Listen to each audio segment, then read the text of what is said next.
Thembina Pictrubu hꯧꯗꯣꯛꯅꯕ ꯍꯣꯠꯅꯩ ꯑꯗꯨꯕꯨ Pictrudi ꯍꯧꯒꯠꯂꯣ ꯍꯥꯏꯕ ꯁꯨꯡꯌꯥ ꯌꯥꯗꯦ ꯑꯣꯟꯈꯠꯇꯅ ꯁꯥꯎꯔꯛꯏ Thembina hey noi Sir Newton do ꯂꯥꯍꯧꯔꯕꯅꯦ Pictru tumlambadai ꯐꯨꯛ ꯍꯧꯒꯠꯂꯒ ꯀꯔꯤ Newton ꯂꯥꯍꯧꯔꯦ ꯑꯁꯤ ꯍꯥꯏꯔꯒ ꯃꯄꯥꯟꯗ ꯃꯀꯣꯛ ꯃꯔꯨ ꯀꯥꯗꯨ ꯄꯨꯡꯐꯥ ꯐꯥꯔꯒ ꯆꯦꯟꯊꯣꯔꯛꯏ Pictruna ꯌꯥꯝꯕ Newtonꯗꯤ ꯌꯦꯡꯊꯣꯛꯎꯕꯗ ꯈꯪꯄ꯭ꯔꯦꯛ ꯈꯪꯉꯤ Pictruꯒꯤ ꯐꯤꯕꯝꯗꯨꯗ Pictruna ꯑꯁ ꯌꯥꯝ ꯉꯜꯂꯦ ꯁꯥꯎꯅꯨꯀꯣ ꯑꯩ ꯌꯥꯝ ꯊꯨꯅ ꯂꯣꯏꯁꯤꯜꯂꯛꯀꯦ ꯅꯨꯡꯁꯤꯕꯒꯤ ꯃꯐꯝꯗ ꯏꯐꯗ ꯐꯖꯩ ꯍꯥꯏꯗꯨꯅꯤ ꯐꯤꯖꯦꯠ ꯐꯤꯒꯥꯏ ꯁꯦꯠꯂꯁꯨ ꯁꯛ ꯊꯤꯔꯁꯨ ꯅꯨꯡꯕꯨ ꯅꯨꯡꯁꯤꯔꯗꯤ ꯄꯨꯝꯅꯃꯛ ꯇꯩꯊꯣꯏ ꯍꯥꯏꯕꯗꯣ Newtonꯗ ꯇꯧꯔꯦ Pictruꯒꯤ ꯐꯤꯕꯝꯗꯨꯅ ꯍꯦꯟꯅ ꯉꯥꯎꯈ꯭ꯔꯦ Newtonꯅ ꯂꯣꯏꯁꯤꯜꯂꯛꯑꯣ ꯑꯩ ꯉꯥꯏꯕꯤꯒꯦ Pictruꯁꯨ ꯂꯣꯏꯁꯤꯟꯕ ꯆꯪꯈ꯭ꯔꯦ ꯐꯅ ꯀꯨꯏꯁꯤꯜꯂꯛꯂꯦ Pictrudi ꯊꯣꯛꯂꯛꯇꯦ ꯉꯥꯏꯍꯥꯛꯀꯤ ꯇꯨꯡꯗ Henryꯒꯤ ꯀꯣꯜ ꯂꯥꯛꯏ Newtonꯅ ꯇꯌꯥꯏ Henryꯅ ꯈꯣꯟ ꯀꯂꯞ ꯍꯥꯏꯔꯛꯏ ꯀꯗꯥꯏ ꯌꯧꯔꯛꯑꯒꯦ ꯅꯪ Newtonꯅ ꯄꯥꯈꯠꯅ ꯌꯧꯔꯛꯇꯧꯔꯦ Henryꯅ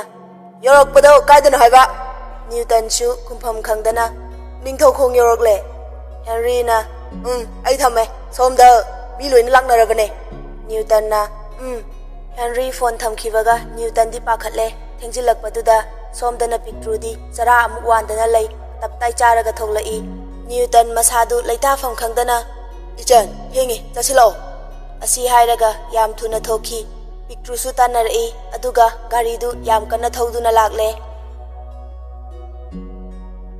Newtonꯗꯤ ꯄꯨꯡ ꯌꯦꯡꯂꯒ ꯃꯤꯍꯨꯜꯒ ꯑꯃꯠꯇ ꯌꯥꯎꯗ꯭ꯔꯕꯅꯤ ꯄꯥꯈꯠꯄꯅ ꯑꯗꯨꯕꯨ ꯎꯆꯤꯟꯅꯥꯆꯤꯟꯅ ꯌꯧꯗꯤ ꯌꯧꯔꯦ Newtonꯅ ꯏꯆꯟ ꯈꯔ ꯊꯨꯅ ꯂꯥꯛꯑꯣ ꯑꯁꯤ ꯍꯥꯏꯔꯒ ꯒꯥꯔꯤꯗꯨ ꯄꯥꯛ ꯇꯧꯁꯤꯜꯂꯒ ꯌꯥꯝ ꯊꯨꯅ ꯀꯨꯝꯊꯔꯛꯏ Pictruꯁꯨ Newtonꯒꯤ ꯃꯇꯨꯡꯗ ꯆꯦꯟꯆꯠ ꯆꯠꯇꯅ ꯏꯟꯅꯔꯛꯏ Henryꯁꯨ ꯃꯣꯏ ꯂꯥꯛꯄ ꯉꯥꯏꯗꯅ ꯂꯩꯔꯤꯕꯅꯤ ꯃꯈꯣꯏ ꯎꯕꯗ ꯆꯪꯁꯤꯜꯂꯛꯏ Henryꯅ 이봉호 모자 Newton나 ꯌꯥꯝ ꯄꯥꯈꯠꯅ ꯇꯌꯥꯏ ꯑꯩ Henryꯁꯨ ꯇꯨꯡꯗ Pictruna ꯂꯦꯞꯄꯤꯕꯗꯨ ꯎꯏ ꯃꯃꯤꯠꯇꯨ ꯈꯥꯔꯞ ꯌꯦꯡꯉꯛꯏ ꯑꯗꯨꯕꯨ Pictrudi ꯇꯨꯃꯤꯟꯅ ꯂꯨꯞꯊꯗꯨꯅ ꯂꯩ ꯋꯥ ꯉꯥꯡꯕꯒ ꯉꯝꯖꯗꯕꯤ ꯌꯥꯝꯅ ꯃꯤꯉꯝꯖꯗꯕꯤ ꯑꯃꯒꯨꯝ Henryꯅ ꯑꯃꯁꯦ ꯃꯥ ꯁꯣꯝꯗ ꯃꯥꯅ ꯊꯕꯛ ꯑꯃ ꯄꯥꯅꯔꯝꯁꯅꯣ 이반이나 ꯁꯣꯝꯗ ꯃꯤꯇꯤꯡ ꯌꯥꯎꯗꯣꯏꯅꯦ Newton ꯃꯃꯤꯠꯇꯨ ꯂꯥꯎꯊꯣꯛꯑꯒ ꯀꯩꯅꯣ ꯇꯌꯥꯏ Pictruꯔꯣ ꯍꯥꯏꯁꯦ Henry ꯀꯔꯤꯁꯨ ꯊꯧꯁꯥꯗꯅ 마기 밍 Pictru ꯀꯧꯕ꯭ꯔꯥ ꯍꯥꯏꯁꯦ Pictruna yam ingna hoi sir Henry machindu faitak noga ibam siga mingabu yam janana tholine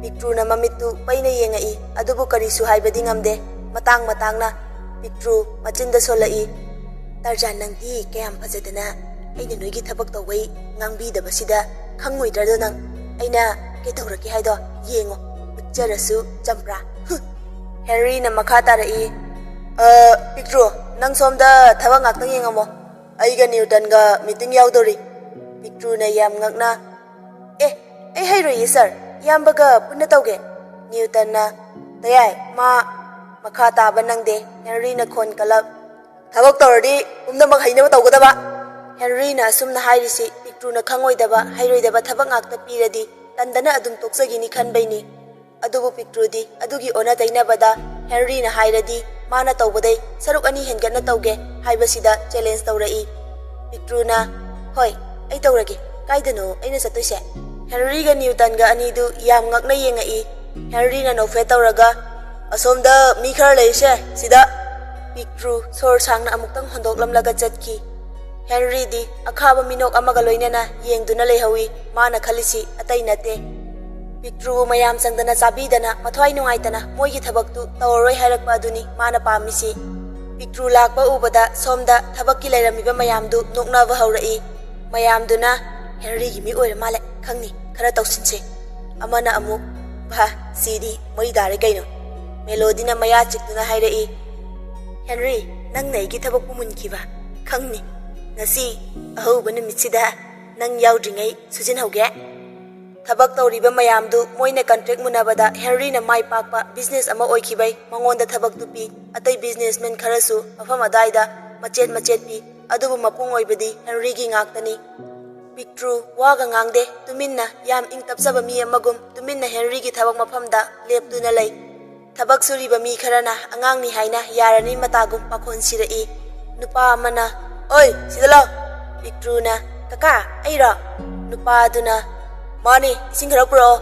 Pictrusu, hoy haramaga, lauraga pi. Somdana meeting horamday, Henry na. Ibong macha, meeting se nang yahoro. Ay, yawa yaroy. Newton na. Kay doro kita ya. ꯍꯦꯟꯔꯤꯅ ꯁꯣꯝꯗ ꯆꯠꯇꯕ ꯌꯥꯗꯕ ꯊꯕꯛ ꯑꯃ ꯂꯩꯔꯦ ꯑꯗꯨꯅꯅꯦ ꯅ꯭ꯌꯨꯇꯟꯅ ꯍꯣꯏ ꯑꯗꯨꯗꯤ ꯑꯩ ꯐꯅꯕ ꯁꯤꯜꯂꯒꯦ ꯍꯦꯟꯔꯤ ꯌꯥꯝ ꯊꯨꯅ ꯍꯥꯊꯨ ꯍꯥꯊꯨ ꯊꯣꯛꯂꯛꯏ ꯃꯆꯤꯟꯗꯁꯨ ꯁꯣꯜꯂꯛꯏ ꯑꯩꯉꯣꯟꯗ ꯁꯤꯡꯅꯕꯒꯁꯨ ꯁꯥꯔꯤ ꯍꯧꯖꯤꯛꯇꯤ ꯅꯪ ꯐꯖꯔꯝꯃꯅꯤ ꯑꯁꯤ ꯍꯥꯏꯔꯒ ꯊꯑꯣꯏꯅ ꯂꯣꯟꯅ ꯌꯦꯡꯕ ꯂꯥꯛꯏ ꯅꯨꯄꯥ ꯑꯃꯅ ꯑꯃꯨꯛ ꯊꯕꯛ ꯁꯨꯕ ꯂꯦꯞꯄꯒ ꯄꯤꯛꯇ꯭ꯔꯨꯗ ꯑꯉꯥꯡ ꯁꯦ ꯆꯨꯔꯨꯞꯄꯨ ꯑꯃ ꯂꯩꯔꯛꯑꯣ ꯂꯨꯄꯥ 10 ꯄꯤꯛꯇ꯭ꯔꯨꯁꯨ ꯀꯩꯝ ꯍꯥꯏꯗꯦ ꯇꯨꯃꯤꯟꯅ ꯂꯧꯔꯒ ꯂꯩꯕ ꯆꯠꯂꯤ ꯑꯗꯥꯏꯗ ꯂꯩꯕ ꯗꯨꯀꯥꯟ ꯑꯃꯗ ꯍꯦꯟꯔꯤꯗꯤ ꯅꯣꯛꯇꯅ ꯂꯩꯔꯦ ꯄꯤꯛꯇ꯭ꯔꯨ ꯎꯔꯒ ꯄꯤꯛꯇ꯭ꯔꯨꯅ ꯆꯨꯔꯨꯞꯇꯨ ꯄꯨꯔꯒ ꯂꯥꯛꯏ ꯀꯀꯥ ꯁꯦ ꯅꯨꯄꯥꯗꯨ ꯆꯨꯔꯨꯞ ꯂꯧꯕꯩ ꯅꯃꯥꯗ ꯄꯤꯛꯇ꯭ꯔꯨꯒꯤ ꯈꯨꯠꯀꯥꯗꯨ ꯄꯥꯏꯔꯛꯏ ꯄꯤꯛꯇ꯭ꯔꯨꯅ ꯍꯩꯅꯗꯅ ꯀꯩꯅꯣ ꯀꯀꯥꯅ ꯈꯟꯕꯤꯔꯤꯁꯦ ꯅꯨꯄꯥꯗꯨ ꯀꯔꯦꯝꯅꯔꯒ ꯀꯩꯗꯧꯔꯒꯦ ꯄꯤꯛꯇ꯭ꯔꯨ ꯄꯔꯞ ꯆꯦꯟꯊꯣꯔꯛꯏ ꯇꯥꯂꯛꯇꯨꯗ ꯃꯦꯂꯣꯗꯤꯅ ꯍꯦꯟꯔꯤꯒꯤ ꯃꯄꯥꯀꯥꯗꯨ ꯃꯥꯅ ꯈꯣꯞꯆꯤꯟꯕ ꯍꯧꯔꯛꯏ ꯃꯦꯂꯣꯗꯤꯅ ꯍꯦ ꯁꯥꯏꯁꯦ ꯅꯣꯏꯅ ꯁꯨꯕ ꯌꯥꯔꯣꯏ ꯑꯩꯅ ꯁꯨꯗꯧꯅꯤ ꯍꯟꯗꯣ ꯉꯁꯥꯏꯗꯩ ꯅꯣꯛꯇꯅ ꯌꯦꯡꯂꯝꯕ ꯍꯦꯟꯔꯤ ꯏ ꯀꯥꯔꯛꯂꯦ ꯃꯥꯒꯤ ꯃꯄꯥ ꯁꯧꯂꯛꯄꯗꯩ ꯁꯥꯎꯅ ꯊꯣꯛꯂꯛꯀꯦ ꯇꯧꯏ ꯄꯤꯛꯇ꯭ꯔꯨꯅ ꯌꯥꯝ ꯏꯪꯅ ꯍꯥꯏꯔꯛꯏ ꯀꯩꯅꯣ ꯏꯆꯦ ꯁꯤꯗꯤ ꯑꯩꯈꯣꯏ ꯁꯥꯔꯒꯤ ꯃꯄꯥꯅꯦ ꯃꯦꯂꯣꯗꯤꯅ ꯑꯉꯥꯡꯅꯤ ꯍꯥꯏꯕꯒꯤ ꯃꯇꯥꯒꯨꯝ ꯌꯥꯔꯅꯤ ꯈꯟꯗꯨꯅ ꯎꯁꯤꯠꯇꯅ ꯍꯥꯏꯔꯛꯏ ꯃꯦꯂꯣꯗꯤꯅ ꯑꯣꯏ ꯑꯉꯥꯡ ꯅꯪꯅ ꯈꯪꯕ ꯅꯠꯇꯦ ꯅꯪꯒꯤ ꯅꯊꯧꯔꯁꯦ ꯍꯥ ꯑꯁꯤ ꯍꯥꯏꯔꯒ ꯃꯥꯒꯤ ꯃꯤꯠꯁꯤꯡꯗ ꯍꯦꯟꯔꯤꯒꯤ ꯖꯒꯥ ꯆꯩꯌꯨꯡꯗꯨꯅ ꯊꯝꯕ ꯑꯗꯨ ꯂꯧꯊꯣꯛꯍꯜꯂꯒ ꯃꯥꯒꯤ ꯑꯃꯨꯛ ꯈꯔ ꯆꯪꯁꯤꯜꯂꯒ ꯌꯨꯡꯁꯤꯜꯂꯤ ꯍꯦꯟꯔꯤꯗꯤ ꯃꯩ ꯍꯧꯔꯦ ꯀꯗꯣꯝꯗꯩꯅꯣ ꯈꯪꯍꯧꯗꯦ ꯄꯤꯛꯇ꯭ꯔꯨꯅ ꯄ꯭ꯔꯞ ꯆꯪꯁꯤꯜꯂꯛꯑꯒ ꯃꯦꯂꯣꯗꯤꯒꯤ ꯃꯤ ꯃꯌꯥꯝꯗꯨ ꯂꯥꯛꯇꯅ ꯏꯟꯊꯣꯛꯂꯛꯏ ꯑꯗꯨꯒ ꯃꯈ꯭ꯋꯥꯡꯒ ꯃꯦꯠꯂꯒ ꯄꯤꯛꯇ꯭ꯔꯨꯅ ꯃꯤ ꯑꯃꯠꯇ ꯉꯁꯤ ꯈꯣꯡꯐꯝ ꯍꯦꯟꯗꯣꯛꯑꯒ ꯆꯪꯉꯛꯄ ꯃꯤꯗꯣ ꯑꯩꯅ ꯂꯦꯝꯅ ꯑꯃꯠꯇ ꯊꯥꯔꯣꯏ ꯈꯪꯖꯧ ꯃꯦꯂꯣꯗꯤꯅ ꯀꯟꯅ ꯂꯥꯎꯔꯛꯏ ꯑꯣꯏ ꯅꯪꯅ ꯀꯩ ꯈꯪꯒꯦ ꯍꯥ ꯑꯉꯥꯡꯅꯤ ꯀꯥꯏꯅ ꯄꯤꯛꯇ꯭ꯔꯨꯅ ꯑꯣꯏ ꯀꯥꯏꯅ ꯍꯦ ꯑꯩ ꯑꯃ ꯏꯆꯥꯎ ꯆꯥꯎꯅ ꯂꯩꯁꯦ ꯅꯪ ꯀꯩ ꯑꯣꯏꯅ ꯎꯒꯦ ꯍꯥ ꯑꯩꯒꯤ ꯖꯒꯥꯁꯦ ꯍꯦꯟꯖꯜꯂꯛꯑꯗꯤ ꯀꯌꯥꯅ ꯇꯩ ꯆꯥꯔꯣꯏ ꯅꯪ ꯃꯦꯂꯣꯗꯤꯒ ꯄꯤꯛꯇ꯭ꯔꯨꯒ ꯑꯅꯤꯗꯨ ꯃꯨꯛꯅꯗꯨꯅ ꯈꯨꯠꯐꯥꯎ ꯌꯥꯎꯕꯒꯤ ꯐꯤꯕꯝ ꯂꯥꯛꯑꯕꯅꯤ ꯑꯗꯨꯕꯨ ꯄꯤꯛꯇ꯭ꯔꯨꯗꯤ ꯀꯅꯥꯅꯁꯨ ꯍꯦꯟꯖꯤꯟꯕ ꯉꯝꯗꯦ ꯃꯦꯂꯣꯗꯤꯅ ꯁꯥꯎꯅ ꯑꯉꯥꯡ ꯅꯪꯅꯁꯨ ꯑꯩꯉꯣꯟꯗ ꯍꯧꯖ ꯁꯥꯔꯤꯌꯦ ꯅꯃꯥꯏꯗꯨ ꯀꯥꯏꯒꯦꯔꯥ ꯑꯁꯤ ꯍꯥꯏꯔꯒ ꯄꯤꯛꯇ꯭ꯔꯨꯗ ꯊꯥꯒꯦ ꯇꯧꯏ ꯑꯗꯨꯕꯨ ꯄꯤꯛꯄꯒꯤ ꯀꯥꯟꯅꯕ ꯆꯤꯠꯂꯤ ꯊꯣꯛꯑꯒ ꯇꯨꯡꯗꯒꯤ ꯋꯥꯡꯈ꯭ꯔꯕ ꯑꯗꯨꯒꯤ ꯃꯊꯛꯇ ꯈꯣꯡ ꯑꯋꯥꯡꯕ ꯑꯃꯁꯨ ꯇꯣꯡꯕ ꯃꯦꯂꯣꯗꯤꯕꯨ ꯄꯤꯛꯇ꯭ꯔꯨꯅ ꯐꯟ ꯆꯣꯡꯈꯠꯇꯨꯅ ꯂꯋꯥꯏ ꯂꯦꯝꯐꯨꯗ ꯈꯨꯅꯤꯡꯅꯁꯨ ꯊꯩ ꯄꯤꯛꯇ꯭ꯔꯨꯅ ꯈꯪꯕ꯭ꯔꯥ ꯅꯪ ꯄꯤꯛꯆꯔꯁꯨ ꯑꯩꯒꯤ ꯏꯒꯨꯟꯗꯤ ꯈꯪꯖꯧ ꯃꯦꯂꯣꯗꯤꯗꯤ ꯈꯨꯗꯛꯇ ꯋꯥꯟꯊꯈ꯭ꯔꯦ ꯃꯥꯒꯤ ꯃꯤ ꯈꯔꯅ ꯄꯨꯗꯨꯅ ꯆꯠꯈ꯭ꯔꯦ ꯁꯣꯝꯗꯗꯤ ꯍꯦꯟꯔꯤꯗꯤ ꯃꯊꯕꯥꯛ ꯐꯨꯔꯦ ꯌꯥꯝꯅ ꯉꯛꯄ ꯍꯥꯏꯕꯗꯨ ꯑꯣꯏꯔꯦ ꯆꯤꯝꯕꯥꯟꯊꯣꯡꯗ ꯃꯣꯃꯣꯟ ꯅꯣꯛꯂꯛꯏ ꯍꯟꯗꯛꯇꯤ ꯍꯦꯟꯔꯤ ꯀꯗꯣꯝꯗꯩꯅꯣ ꯈꯪꯍꯧꯗꯦ ꯃꯥꯒꯤ ꯊꯃꯣꯏꯗ ꯃꯤꯍꯨꯜ ꯑꯃ ꯆꯣꯡꯂꯛꯏ ꯍꯦꯟꯔꯤꯅ ꯀꯩ ꯃꯤꯍꯨꯜ ꯈꯨꯆꯣꯡꯅꯣ ꯁꯤꯗꯤ ꯑꯁꯤ ꯍꯥꯏꯔꯒ ꯃꯈꯨꯠꯇꯨ ꯃꯊꯕꯥꯛꯇ ꯊꯝꯃꯤ ꯍꯦꯟꯔꯤ ꯃꯁꯥꯅ ꯈꯪꯖꯗꯦ ꯀꯔꯤꯅꯣ ꯍꯥꯏꯕ ꯄꯤꯛꯇ꯭ꯔꯨꯅ ꯊꯕꯛ ꯁꯨꯔꯤꯕ ꯃꯤꯁꯤꯡꯗ ꯑꯃꯨꯛ ꯃꯃꯤꯠꯇꯨ ꯈꯥꯅ ꯌꯦꯡꯉꯛꯏ ꯑꯗꯨ ꯎꯕꯗ ꯊꯕꯛ ꯁꯨꯕ ꯃꯌꯥꯝꯗꯨ ꯇꯨꯃꯤꯟ ꯃꯥꯒꯤ ꯃꯊꯧ ꯇꯧꯗꯨꯅ ꯂꯩꯅꯔꯦ ꯇꯥꯂꯛꯇꯨꯗ ꯅꯨꯄꯥ ꯑꯃꯅ ꯇꯣꯏꯂꯦꯠꯇ ꯆꯠꯀꯦ ꯍꯥꯏꯅ ꯊꯣꯛꯂꯛꯏ ꯑꯗꯨꯕꯨ ꯅꯨꯄꯥꯗꯨꯗꯤ ꯄꯤꯛꯇ꯭ꯔꯨꯗ ꯀꯩꯝꯇ ꯍꯥꯏꯔꯝꯗꯦ ꯇꯨꯃꯤꯟꯅ ꯆꯠꯂꯤ ꯄꯤꯛꯇ꯭ꯔꯨꯅ ꯈꯣꯟ ꯀꯜꯂꯞ ꯂꯥꯎꯔꯛꯏ ꯑꯣꯏ ꯀꯥꯏꯗꯅ ꯅꯨꯄꯥꯗꯨ ꯈꯪꯄ꯭ꯔꯦꯛ ꯈꯪꯉꯤ ꯌꯥꯝ ꯀꯤꯅ ꯈꯨꯝꯂꯛꯏ ꯏꯕꯦꯝꯃ ꯑꯩ ꯃꯄꯥꯟ ꯑꯃꯨꯛꯇ ꯊꯣꯛꯎꯒꯦ ꯄꯤꯛꯇ꯭ꯔꯨꯅ ꯀꯔꯤ ꯃꯄꯥꯟ ꯊꯣꯛꯀꯦ ꯀꯥꯏꯅ ꯌꯥꯔꯣꯏ ꯊꯣꯛꯄꯒ ꯑꯃꯠꯇ ꯑꯩ ꯑꯃ ꯂꯩꯌꯦ ꯍꯥꯏꯕꯒꯤ ꯔꯦꯁꯄꯦꯛꯁꯨ ꯊꯝꯗꯕ ꯅꯣꯏꯅ ꯇꯧꯅꯤꯡꯕ ꯀꯨꯁꯤ ꯇꯧꯕ ꯌꯥꯕ꯭ꯔꯥ ꯍꯥ ꯑꯩꯁꯦ ꯆꯔꯣꯏ ꯑꯣꯏꯅ ꯎꯔꯕ꯭ꯔꯣ ꯅꯣꯏꯅ ꯎꯕ꯭ꯔꯣ ꯃꯌꯥꯝꯗꯨ ꯄꯤꯛꯇ꯭ꯔꯨꯗ ꯀꯤꯗꯅ ꯇꯨꯃꯤꯟ ꯂꯩ ꯍꯦꯟꯔꯤꯅ ꯅꯣꯛꯐꯦꯠ ꯇꯧꯔꯒ ꯁꯣꯜꯂꯛꯏ ꯃꯁꯤꯗꯤ ꯑꯔꯥꯏꯕ ꯃꯤ ꯅꯠꯇꯦ ꯇꯧꯕ ꯉꯝꯕ ꯃꯤꯅꯤ ꯇꯨꯡꯂꯣꯝꯗꯒꯤ ꯌꯥꯝꯅ ꯇꯞꯅ ꯈꯖꯤꯛ ꯈꯔꯥꯛꯀꯤ ꯉꯝꯕ ꯃꯤ ꯅꯠꯇꯦꯀꯣ ꯌꯥꯝ ꯊꯤꯅ ꯉꯝꯕ ꯃꯤꯅꯤ ꯍꯦꯟꯔꯤ ꯈꯪꯄ꯭ꯔꯦꯛ ꯈꯪꯅ ꯁꯠ ꯑꯣꯟꯊꯣꯔꯛꯏ ꯑꯗꯨꯒ ꯏꯕꯨꯡꯉꯣ ꯃꯆꯥ ꯅ꯭ꯌꯨꯇꯟ ꯅꯣꯛꯐꯦꯠ ꯇꯧꯔꯒ ꯇꯌꯥꯏꯒꯤ ꯆꯠꯇꯕ ꯌꯥꯗꯕ ꯊꯕꯛꯁꯦ ꯁꯥꯏꯗ ꯑꯁꯤ ꯍꯥꯏꯔꯒ ꯆꯞ ꯂꯦꯞꯄꯤ ꯍꯦꯟꯔꯤꯗꯤ ꯅ꯭ꯌꯨꯇꯟꯒꯤ ꯃꯥꯡꯗ ꯏꯀꯥꯏꯕꯅ ꯂꯣꯏꯔꯦ ꯂꯠ ꯇꯧꯔꯒ ꯈꯣꯡꯒ ꯁꯦꯝꯃꯒ ꯍꯥꯏꯔꯛꯏ ꯍꯦꯟꯔꯤꯅ ꯑꯩ ꯁꯣꯝꯗ ꯊꯕꯛ ꯉꯥꯛꯇꯪ ꯌꯦꯡꯕ ꯂꯥꯛꯑꯝꯕꯅꯦ ꯑꯗꯨꯒ ꯆꯠꯀꯦ ꯇꯧꯕꯅꯦ ꯅ꯭ꯌꯨꯇꯟꯅ ꯇꯌꯥꯏꯕꯨ ꯊꯦꯡꯉꯤ ꯍꯥꯏꯅ ꯉꯁꯥꯏꯅ ꯌꯥꯝ ꯊꯨꯅ ꯊꯣꯛꯈꯤꯗꯥꯏꯅꯦ ꯍꯦꯟꯔꯤꯗꯤ ꯀꯩꯕꯨ ꯍꯥꯏꯗꯣꯏꯅꯣ ꯈꯪꯗ꯭ꯔꯦ ꯇꯥꯟꯖꯥ ꯑꯗꯨꯗ ꯄꯤꯛꯇ꯭ꯔꯨꯅ ꯁꯤꯡꯂꯤ ꯅꯥꯎꯔꯤ ꯇꯠꯄ ꯃꯈꯩ ꯇꯤꯡꯈꯠꯇꯅ ꯂꯥꯎꯔꯛꯏ ꯍꯦ ꯊꯕꯛ ꯁꯨꯕꯕꯨ ꯑꯗꯨꯃꯥꯏꯅ ꯁꯨꯕ꯭ꯔꯥ ꯍꯥ ꯇꯟꯗꯦ ꯃꯥꯟꯗꯦ ꯇꯧꯔꯤꯗꯣ ꯃꯤꯅꯥꯏꯒꯤ ꯊꯧꯁꯨ ꯉꯥꯡ ꯍꯧꯈ꯭ꯔꯒ ꯂꯣꯏꯔꯦ ꯍꯥꯏꯕꯒꯤ ꯃꯇꯥꯒꯨꯝ ꯈꯣꯟꯖꯦꯜ ꯑꯗꯨ ꯇꯥꯕꯗ ꯑꯅꯤꯗꯨ ꯈꯪꯄ꯭ꯔꯦꯛ ꯈꯪꯉꯤ ꯃꯃꯤꯠ ꯃꯅꯥꯒꯗꯨ ꯆꯞ ꯌꯨꯡꯗꯨꯅ ꯂꯩꯔꯦ ꯍꯦꯟꯔꯤꯗꯤ ꯃꯥꯅ ꯈꯜꯂꯨꯕ ꯃꯌꯥꯝꯗꯨꯒ ꯄꯨꯔꯥ ꯇꯥꯌꯣꯟꯅꯅ ꯇꯧꯔꯛꯏ ꯃꯥꯅ ꯄꯤꯛꯇ꯭ꯔꯨꯕꯨ ꯇꯟꯗꯅ ꯇꯣꯛꯈꯤꯅꯕ ꯄꯤꯕ ꯊꯕꯛꯇꯨ ꯄꯤꯛꯇ꯭ꯔꯨꯅ ꯈ꯭ꯋꯥꯏꯗꯒꯤ ꯄꯥꯝꯖꯕ ꯅꯨꯡꯉꯥꯏꯖꯕ ꯍꯥꯏꯕꯗꯨ ꯑꯣꯏꯔꯦ ꯄꯤꯛꯇ꯭ꯔꯨꯅ ꯉꯥꯡꯗꯅ ꯂꯩꯊꯣꯔꯛꯄꯗ ꯍꯦꯟꯔꯤꯒ ꯅ꯭ꯌꯨꯇꯟꯒ ꯂꯦꯞꯄꯗꯨ ꯎꯕꯗ ꯆꯪꯁꯤꯜꯂꯛꯏ ꯅ꯭ꯌꯨꯇꯟꯗꯤ ꯃꯣꯃꯣ ꯅꯣꯛꯇꯨꯅ ꯌꯦꯡꯉꯒ ꯂꯩ ꯑꯗꯨꯕꯨ ꯍꯦꯟꯔꯤꯗꯤ ꯄꯤꯛꯇ꯭ꯔꯨ ꯎꯕꯗ ꯃꯥꯒꯤ ꯃꯑꯣꯡꯗꯨ ꯀꯤꯕ ꯍꯥꯏꯒꯗ꯭ꯔꯥ ꯇꯨꯡꯂꯣꯝꯗ ꯈꯣꯡꯐꯝ ꯈꯔ ꯍꯟꯗꯣꯛꯏ꯫ ꯄꯤꯛꯇ꯭ꯔꯨ ꯉꯁꯥꯏꯗꯩ ꯂꯥꯎꯕ ꯈꯣꯡꯕ ꯇꯧꯔꯁꯨ ꯌꯥꯝ ꯏꯪꯅ ꯍꯦꯟꯔꯤꯗ ꯑꯣꯟꯁꯤꯜꯂꯒ ꯍꯥꯏꯔꯛꯏ꯫ ꯄꯤꯛꯇ꯭ꯔꯨꯅ ꯁꯔ, ꯊꯕꯛ ꯁꯨꯕ ꯃꯤꯁꯦ ꯈꯔ ꯍꯦꯟꯒꯠꯍꯟꯁꯦ, ꯅꯠꯇ꯭ꯔꯗꯤ ꯌꯥꯔꯔꯣꯏ꯫ ꯁꯣꯝꯗꯩ ꯆꯔꯣꯏ ꯃꯥꯟꯕꯤ ꯑꯃꯅ ꯃꯥꯅ ꯍꯦꯛꯇ ꯁꯨꯒꯦ ꯇꯧꯔꯝꯃꯦ꯫ ꯍꯦꯟꯔꯤ ꯃꯃꯥꯏꯗꯨ ꯅꯥꯜꯂꯒ ꯍꯣꯏ, ꯑꯩꯁꯨ ꯈꯜꯂꯝꯃꯤꯅꯦ꯫ ꯅ꯭ꯌꯨꯇꯟꯅ ꯇꯌꯥꯏ, ꯌꯨꯝꯗ ꯍꯜꯂꯁꯦ꯫ ꯉꯁꯤꯗꯤ ꯏꯆꯦꯅ ꯑꯩꯈꯣꯏꯒꯤ ꯂꯥꯏꯁꯪ ꯑꯃ ꯁꯥꯒꯠꯄꯗꯣ ꯉꯁꯤ ꯂꯧꯈꯠꯀꯅꯤ ꯍꯥꯏꯌꯦ꯫ ꯍꯦꯟꯔꯤ ꯃꯥꯒꯤ ꯈꯨꯗꯥꯡ ꯘꯔꯤꯗꯨ ꯌꯦꯡꯉꯤ꯫ ꯄꯨꯡꯗꯤ 10 ꯍꯦꯜꯂꯦ꯫ ꯍꯦꯟꯔꯤ ꯄꯤꯛꯇ꯭ꯔꯨꯗ ꯍꯥꯏꯐꯦꯠ ꯌꯦꯡꯉꯛꯑꯒ ꯃꯥꯗꯤ? ꯅ꯭ꯌꯨꯇꯟꯅ ꯃꯥꯁꯨꯅꯤ ꯇꯌꯥꯏ, ꯑꯩꯒ ꯄꯨꯟꯅ ꯂꯥꯛꯑꯒꯦ꯫ ꯍꯦꯟꯔꯤꯅ ꯐꯔꯦ ꯐꯔꯦ, ꯑꯩ ꯆꯠꯂꯝꯃꯒꯦ꯫ ꯑꯁꯤ ꯍꯥꯏꯔꯒ ꯆꯠꯄ ꯍꯧꯋꯦ꯫ ꯑꯗꯨꯕꯨ ꯈꯪꯍꯧꯗꯦ ꯍꯦꯟꯔꯤ ꯄꯤꯛꯇ꯭ꯔꯨꯒꯤ ꯃꯅꯥꯛ ꯈꯤꯇꯪ ꯅꯛꯁꯤꯜꯂꯛꯄꯒ ꯃꯥꯒꯤ ꯊꯃꯣꯏꯗꯒꯤ ꯏꯍꯨꯜ ꯑꯃ ꯐꯥꯎꯔꯛꯏ꯫ ꯍꯦꯟꯔꯤꯅ ꯈꯨꯠ ꯊꯥꯡꯒꯠꯂꯛꯏ꯫ ꯑꯗꯨ ꯎꯕꯗ ꯄꯤꯛꯇ꯭ꯔꯨꯗꯤ ꯃꯉꯣꯟꯗ ꯐꯨꯔꯛꯇꯣꯏꯒꯤ ꯅꯤꯡꯗꯅ ꯃꯃꯥꯏꯗꯨ ꯁꯠ ꯂꯩꯊꯣꯛꯏ꯫ ꯍꯦꯟꯔꯤꯗꯤ ꯄꯤꯛꯇ꯭ꯔꯨꯒꯤ ꯃꯑꯣꯡꯗꯨ ꯎꯕꯗ ꯌꯥꯝ ꯉꯛꯅ ꯌꯦꯡꯉꯛꯏ꯫ ꯑꯗꯨꯒ ꯃꯥꯒꯤ ꯈꯨꯠꯇꯨꯗꯤ ꯃꯊꯕꯥꯛꯇ ꯊꯝꯃꯤ꯫ ꯄꯤꯛꯇ꯭ꯔꯨꯁꯨ ꯃꯥꯅ ꯈꯜꯂꯨꯔꯤꯗꯨ ꯁꯣꯏꯔꯦ ꯍꯥꯏꯅ ꯈꯟꯗꯨꯅ ꯏꯀꯥꯏꯔꯞ ꯇꯧꯅ ꯅꯣꯛꯐꯦꯠ ꯇꯧꯔꯒ ꯂꯩꯊꯣꯔꯛꯏ꯫ ꯅ꯭ꯌꯨꯇꯟꯅ ꯍꯪꯉꯛꯏ, ꯇꯌꯥꯏ, ꯀꯩꯗꯧꯔꯒꯦ? ꯍꯦꯟꯔꯤ ꯀꯩꯝꯇ ꯈꯨꯝꯂꯝꯗꯅ ꯇꯨꯃꯤꯟꯅ ꯆꯠꯈꯤ꯫ ꯅ꯭ꯌꯨꯇꯟꯒ ꯄꯤꯛꯇ꯭ꯔꯨꯒꯁꯨ ꯌꯨꯝꯗ ꯂꯥꯛꯂꯦ꯫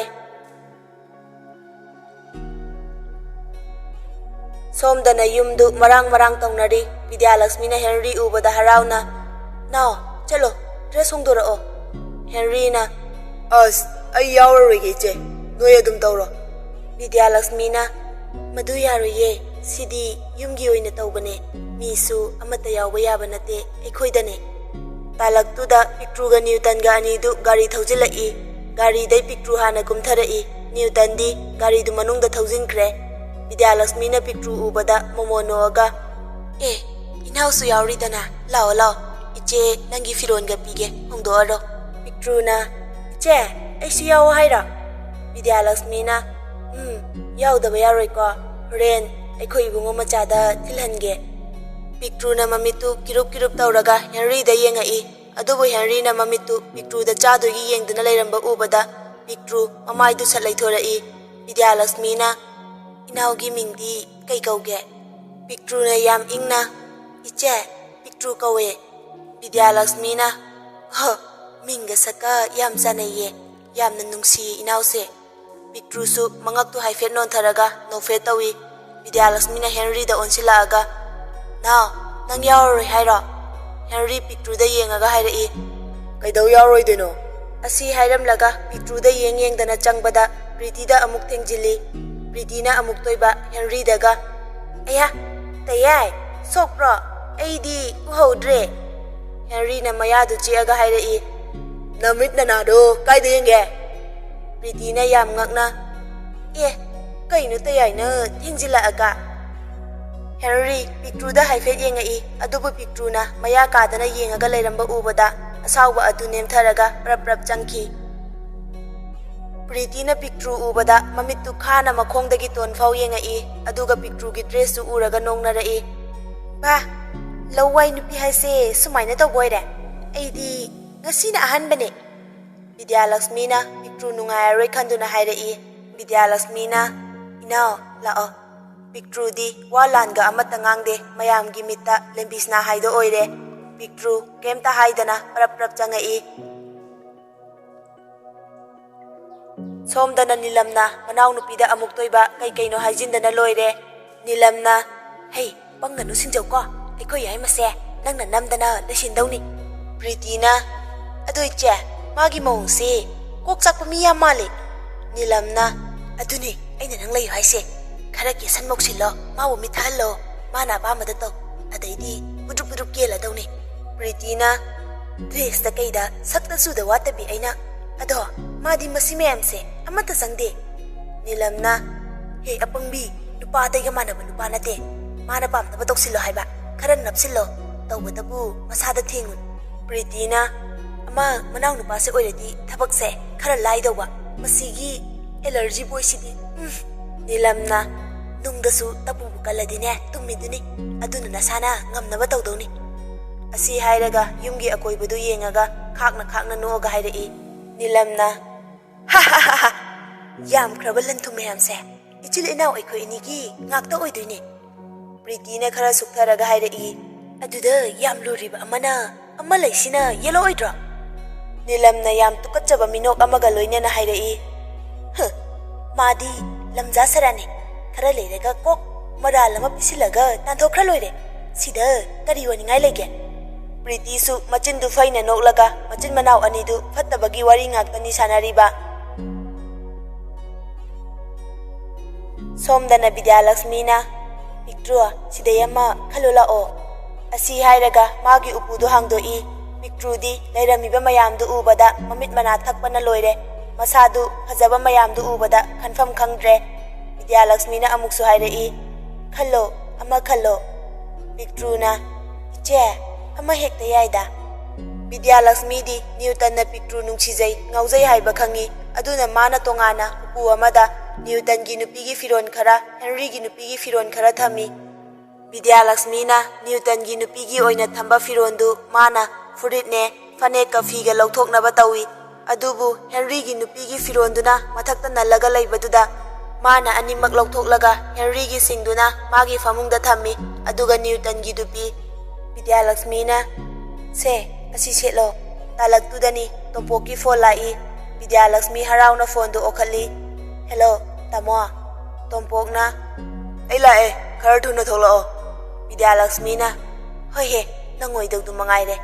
Asi hairaga Pictru da onsilaaga Pictru nang firon do selaga tholo ko ai somda amukta thourage. Pictru na hoi che. Vidyalakshmi na jatkhipaga Pictru firon singdu da yengi. As aina haina daba machune haina de he. Asi khalaga nakanda yengthorakpada Henry gi firon singdu ure. Aya sida leire si hekta setlaga loire da. Pictru di karisu khangjaba nate royal family ki chatnabi asi asumna tawi haibasi magi thokpa setli. Somda Henry khoi Newton khoi su loina tholaktuna lai khuramnaba tawri.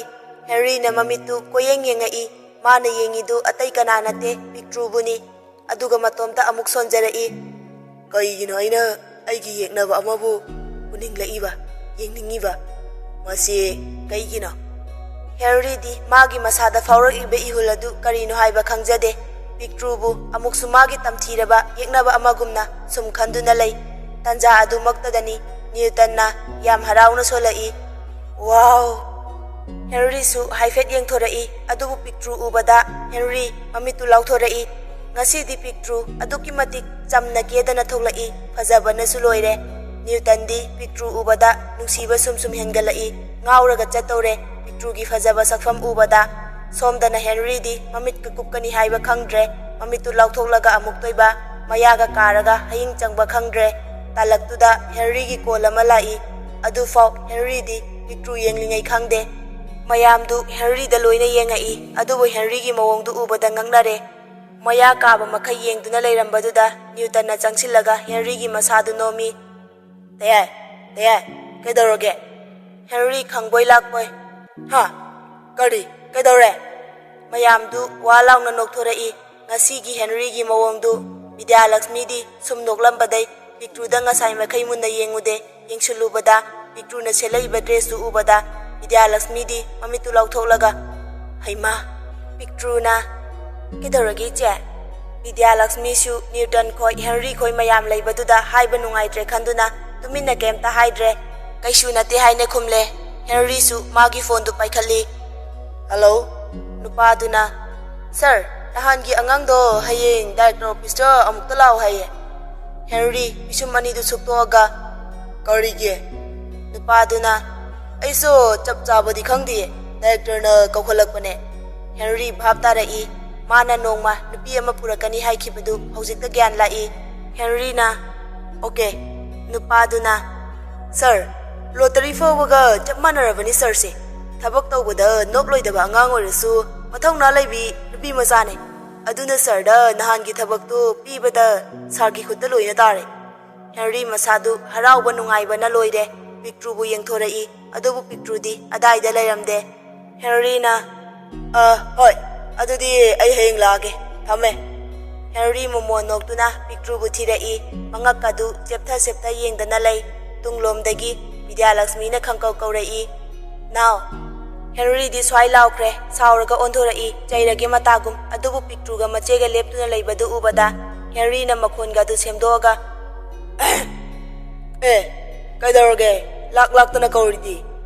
Vidyalakshmina, nangna huran basadana yengi duna kana. Henry makok tu holaga Pictruda yengaga hairei. Amado. Vidyalakshmina, kari ama. Henry mamitu haifet makutta thamaga ikaibe mawongda hairei. Nangi tungi amado. Vidyalakshmi su tungda Pictru leibadu yengi aduga noga hairei. Pictru ra, nangna ama haise. Henry na, mana tradi kana lege. Pictru di sinban thongdana noksinaraga I kabana loire mabukta khalai. Pictru na, siya. Tarja nang ngasi soiroise. Henry di hana taukiba ngangna kiba mayamduna ikoi-koi na hairei. Henry na, nang hayeng aiga thaba ama cha tawlaye. Pictru mamitu lauthoraga. Kariya, aiga sarga. Henry na, hoi, matam kharadi aiga thaba ama puna tawminadaba yaroidore. Nang aigi assistant oina hapabani. Pictru di migida thabak yawbanina ngamoisu haiba ngamda madi tanbana su loire. Moina ngasaidai ngangnariba mayamdu Newton su kharadi tahawi yam pakhana hairei. Tayai yaroida kaideno madi aiga tawdone. Tayai mi ama thiyo. Henry na, madu yaroye. Nahan sumana mai pakna tawki. Aduna hayeng su director na aiga law haye. Newton di Henry na Pictru gi maramda haikiba mayamduna pakhatna hairei. Newton na, tayai please tayai na yanaba sinko. Henry na kon kalap hairei. Aina haise kanadana ha. Aina yaroidana. Newton su khumba ngamdre amuk taptharaga hairei. Newton na, adu ordi tayai aisu yawge. Henry na bisum anidu suktoklaga. Atai thabak mayam sina kamdauba. Newton su upai leitana khanba yaba khallaga hairei. Newton na, ai mabu lauthok lausindi ai tawrage. Aduga aigi thabak tu adum jatke tayai. Handakti Henry su yare. Somdana leimana Pritibu mamau oiba yamna pami. Vidyalakshmi su adu mangai mama khoina sinbadu su masu yai. Leimana Pritibu laigi thabak tawnaba kausili. Leimana, hey ibema Pritiya nang laigi seba se nang tawu lawo.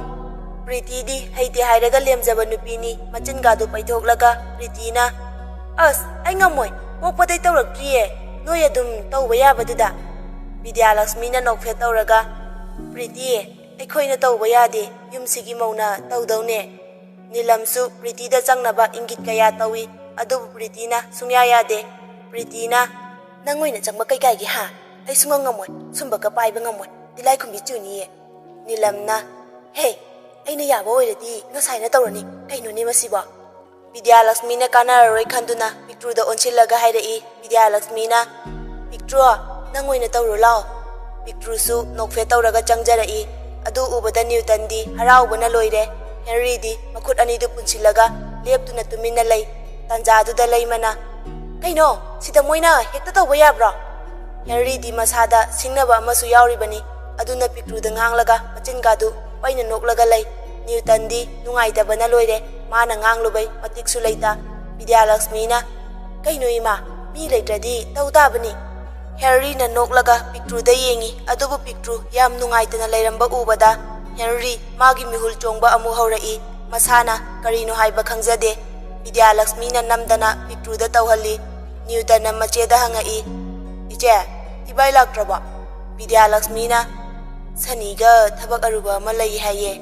Aduna pharak tare haina ngaktang khak yaurame. Sani palakpada Pictru haifet yengjarai. Adubu Henry na mamittu khana yengduna leiramba ubada Pictru tuminna lukthaduna lei. Ngaki tungda lai khuramba loiduna chak chanaba tawnare. Mayamdu makhada chakluk thaduna chanai. Adubu Henry di magi tokhaiba special oina tharaga chanaba langnarai. Munana yam nana Henry gi chak purai.